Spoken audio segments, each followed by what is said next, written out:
to our course on environmental management and ethics.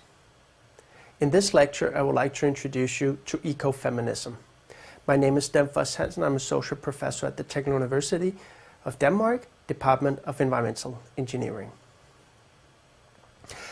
So far, we've introduced you to two other kinds of environmental ethics. First, I've introduced you to land ethics, which was developed in 1949 by Aldo Leopold. And second, we've introduced you to deep ecology, which was developed in the early 70s by the Norwegian philosopher Arne Næss.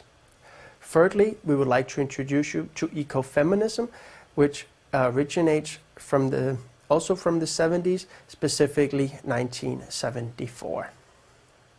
So what is ecofeminism? Ecofeminism is, by definition, said to be an activist and academic movement that sees a critical connection between the domination of nature as well as the exploitation of women. So these are the two fundamental components of ecofeminism. On the one hand, domination of nature, and on the other hand, domination of women. And ecofeminism sees a link between the two lines of domination, both historically and present. Ecofeminism originates from the 70s, the 1970s. It's important to realize that the spirit of the 70s very much transcends into ecofeminism. At the time, we had a Cold War going on between America and Russia. There was a lot of discussion about nuclear weapons, etc.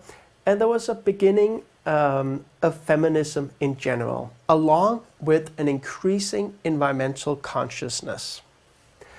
There was a lot of debate in the 70s as well about social and economical principles in general in society.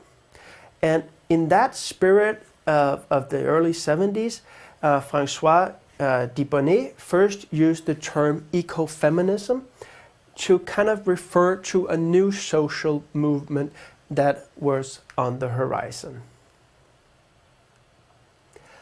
The symbolism between women and nature is not necessarily new, but it's very outspoken in ecofeminism. Very often, women are provide a symbolical relationship with nature, and we often speak about nature and Mother Earth and the whole Gaia methodology or methodology. Childbirth is also something that is very often considered as evidence of the link between women and nature. And in that sense, ecofeminism is kind of transcends into that way of thinking about women and nature. The argument that ecofeminism brings forward is that historically and the domination and oppression of women is very similar to the way that men have dominated and oppressed the land.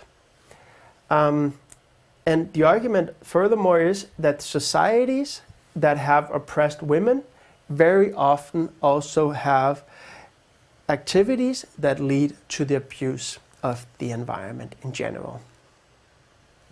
So the purpose of ecofeminism, or the main principles of ecofeminism, is to avoid every kind of discrimination and domination. It emphasizes the importance of the interrelationship between humans, non-humans, and the Earth. Earth and life forms are considered sacred and must be preserved. We must live in a balance with nature to ensure the future, and technological development should not be the main driver for the development of new technologies. It should have a purpose. So these are some of the principles of ecofeminism. We don't have that many examples of applied ecofeminisms around the world, but there are a number of good examples that are of interest to mention here. one of the first examples is the India Chipko, or tree hugging movement. It's a good example of where women work together to preserve prestigious forests for their local communities.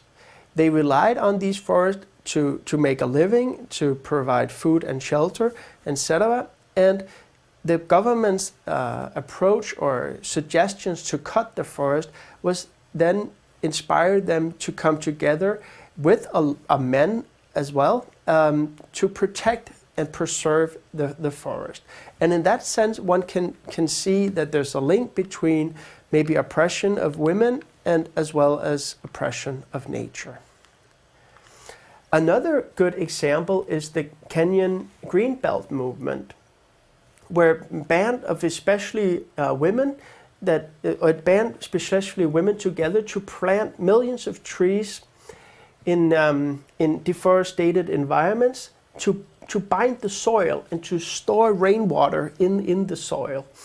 And similar activities were not just set up in Kenya, but also all over various regions of Africa, and eventually actually led to the founder of the movement to receive the Nobel Prize some years ago. So these are a couple of good examples of what I would call applied ecofeminism, where initiatives to empower women through initiatives that also eventually aim at protecting or preserving environmental integrity are kind of bind together into meeting a common goal, which is to avoid domination of women as well as domination of the environment. Thank you very much for your attention.